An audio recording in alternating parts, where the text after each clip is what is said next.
Welcome back to Guardians of the Galaxy Month. It's time for us to cover the first story for the new series. But you know, I'm not gonna lie, I didn't read it, guys. So let's call another one of our Comic Book Alliance friends and see if TV Little House can cover this one for us.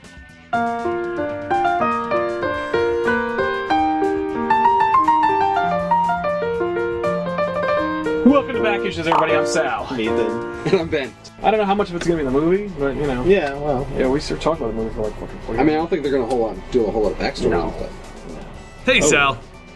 God? No, man, that's Benny from Comicstorian and Weekly Pull. Oh, yeah. Hey, Benny, what's going on, man? Do you guys think you could cover the first story for the new Guardians of the Galaxy run? I kinda didn't do my proper research for the first time. Oh. Yeah, that's going to be kind of an issue. Yeah, we just did that. Like, literally just. Yeah. Well, shoot, what am I gonna do now? I really don't want to do it again. Yeah, I don't want to say the same thing. Yeah, again. I guess I'm gonna have to read it and cover it like normal. Do you guys recommend the story at all? Oh, yeah. Yeah. Absolutely, I'd recommend it. I think it's great. Yeah. I mean, I'm a Bendis fan. The writing's really solid and sharp. Characters are fun. I mean, the art's fantastically done. Like, characters are really expressive. There's a lot of cool space scenes going on. Oh, yeah. Yeah, they seem to make really good use of like the setting, like outer space with aliens and Totally. creatures and war and stuff. Yeah. Very cool. It's really great.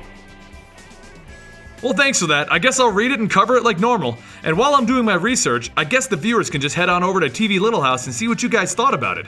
Thanks, Sal, Ethan, and Ben. See you guys later. Yeah. All right, man. Well, good luck. You know, thanks a lot. Yeah, see you, man. See ya. Bye. We start out with Jason coming to Earth to repair his ship and spending some time with a woman there. After a romantic time, he explains that his ship is complete, and it has been for days. But now it is time for him to go home, as much as he would love to stay. The woman asks if he would like his gun back, but he says it's coded to his bloodline, and she can keep it as a memento. With that, he takes off into the galaxy, just as the woman realizes she's pregnant. We then jump into the future where we see a growing Peter Quill dealing with the lack of a father. His mother tries to explain that he does have one, but as any boy whose father is missing, he's full of angst and hurt feelings. We then see him growing up a little further, and he shows his bravery, his courage, and his insistence to not be held back by overgrown bullies. But just as he seems to be coming to grips with things, his mother is sadly shot by the Badoon as they come through trying to kill him and end the Spartox Empire. The young Peter quickly runs to his mother's closet to get a shotgun to fight off the aliens, when he comes across a rather spacey-looking space gun. The gun his father left behind when he left all those years ago. He quickly runs to the house just as the aliens blow up the entire home, with a concussive blast pushing him to the ground and putting him in the hospital. The only things he knows is that his father is something special, as the nurse brings him the gun once again. Time would progress again, and Peter would learn about his lineage, his father, and what the gun is. He would excel at everything and eventually end up in NASA and make his way to eventually leading the Guardians of the Galaxy and explaining his origin story to Tony Stark, aka Iron Man himself. That's all Iron Man needed, and he was in for the ride. What ride are they going for? Well, let's cut to a shady bar where Peter is trying to pick up a shady woman when his father comes in and demands a chat. He wants Peter and the Guardians of the Galaxy to stay away from Earth and let it fend for itself from the galactic threats, as it is the only way that it'll prove itself worthy to join the Galactic Council. Of course, Peter slightly disagrees with him, but before their argument can become any worse, Gamora jumps in and begins to attack everybody to defend Peter, even though he's not in danger. And he explains this to her and asks her to leave. Well, leave it to the Guardians to not listen, and just as they're flying to protect the Earth from the invading Badoon army, they run into Mr. Stark in a space Iron Man suit. You see, this is how they actually met up with Iron Man. So let's see how they got to the point where they're explaining Peter Quill's origin story to Iron Man.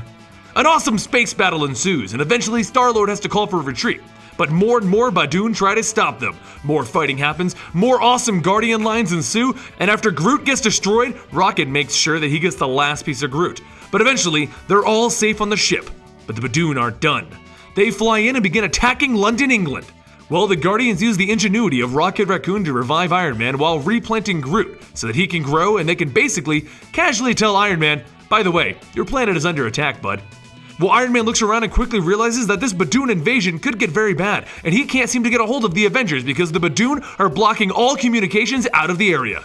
So the Guardians go to town. There's explosions everywhere, aliens being punched, more explosions, Iron Man saving everyone. But after they push back all the aliens, what happens? The Spartax police force. They show up and they arrest Peter Quill, even though he's kind of the prince of the entire empire. Everyone gets imprisoned and carried off, and Tony tries everything to get free, from calling the Avengers to offering Spider-Woman for a date to the police force. But what ends up saving the Guardians and Iron Man is Groot growing back to full size to free his friends. After a kick-ass montage of fighting and jokes. By the way, apparently Peter got Gamora a bunch of guys to kill for her birthday. No, seriously. And Rocket Raccoon wants to come up with a war cry for the Guardians. Oh, and Groot is Groot! Well, all jokes aside, the Guardians take control of the Spartax warship and give a quick hello back to Dad. Looks like Jason isn't really going to keep the Guardians from protecting the Earth. And it looks like Iron Man is going to be going with them to keep the Earth safe. Sounds like there's going to be more amazing and awesome fun for the Guardians, but we'll have to cover that in another video. Because at this point, this is when Iron Man joins up. I know the story is kind of all over the place and rather quick, but it's a great first couple of issues and it really establishes the Guardians as a fun and jokey group, and almost like a movie team. Well, we're not done with the Guardians of the Galaxy month yet, are we? Are you guys curious about Angela yet?